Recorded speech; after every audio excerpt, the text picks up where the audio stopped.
Assalamualaikum warahmatullahi wabarakatuh. Jumpa lagi dengan saya Bumi ya di channel Belajar IPA Asik. Jadikan IPA lebih mudah dan menarik. Pada video kali ini kita akan belajar bersama materi IPA untuk kelas 7 SMP. Saya ucapkan selamat kepada kalian yang sekarang sudah berada di kelas baru, yaitu berada di kelas 7 SMP. Nah, kalian untuk belajar IPA di SMP itu berada pada fase D. Kalian menggunakan kurikulum Merdeka. Nah, untuk bab 1 judulnya adalah Hakikat Ilmu Sains dan Metode Ilmiah. Kata kunci pada bab ini ada sains, ilmuwan, percobaan, dan pengukuran. Pada bab 1 ini terbagi menjadi beberapa subbab. Yang pertama adalah apa itu sains? Laboratorium IPA, merancang percobaan, pengukuran, serta pelaporan dan hasil percobaan. Pada video kali ini, kita hanya akan belajar bagian A saja ya, yaitu tentang apa itu sains. Sedangkan bagian berikutnya akan kita pelajari di video selanjutnya. Apa itu sains? Apa kalian masih ingat? Ketika di SD dulu, pada materi kelas 5 SD ada tentang air dan sistem tubuh. Kemudian ketika kelas 6, tentu masih ada di ingatan kalian tentang listrik, tumbuhan, dan tata surya. Nah, kata lain untuk IPA adalah sains. Jadi sains itu mata pelajaran IPA ya.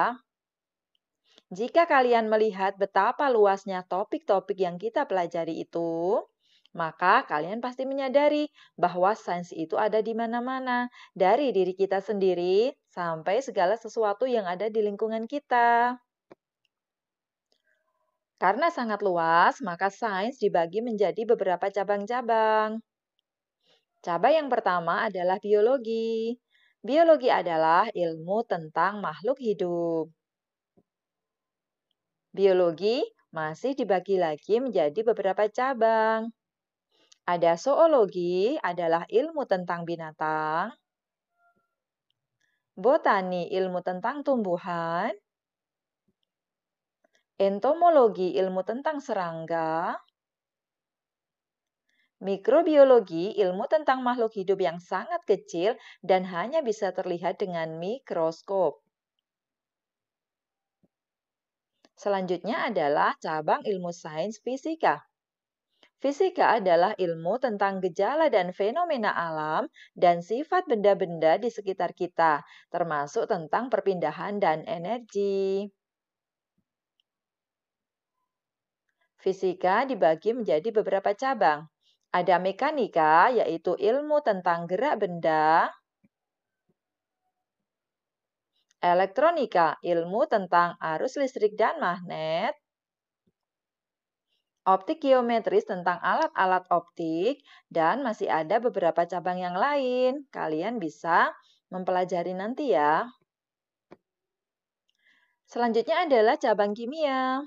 Kimia adalah ilmu tentang berbagai hal mengenai materi, yaitu terbuat dari apa, sifat dan perubahannya bagaimana dalam suatu reaksi kimia.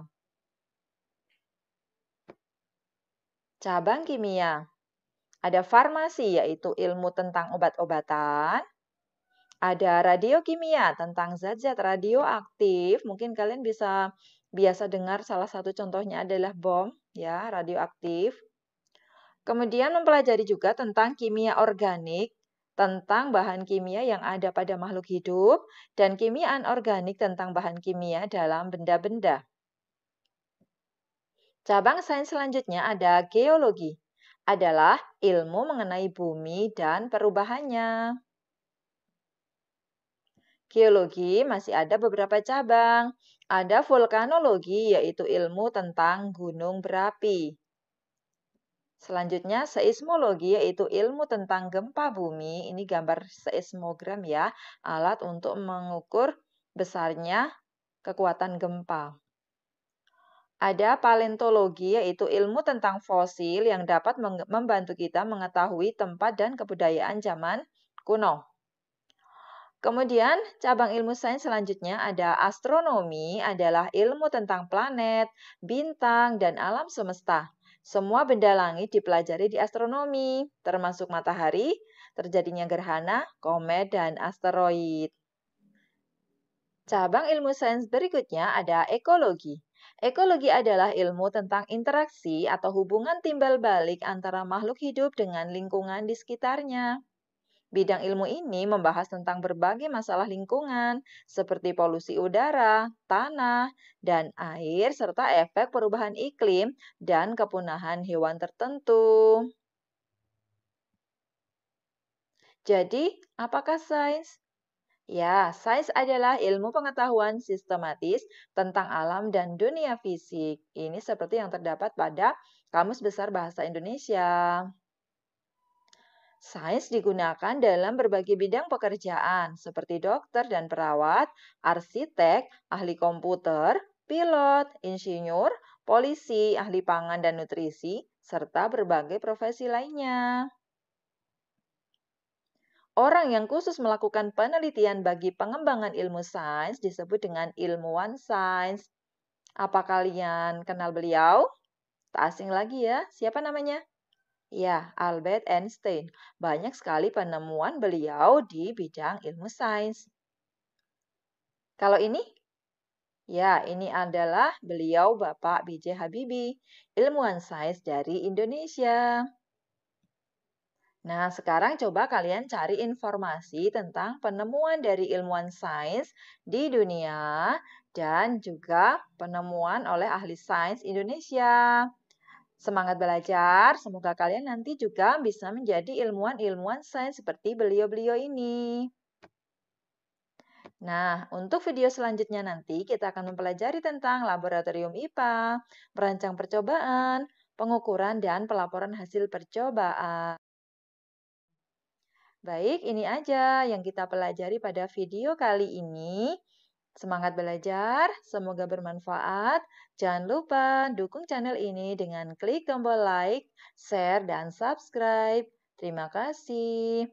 Wassalamualaikum warahmatullahi wabarakatuh.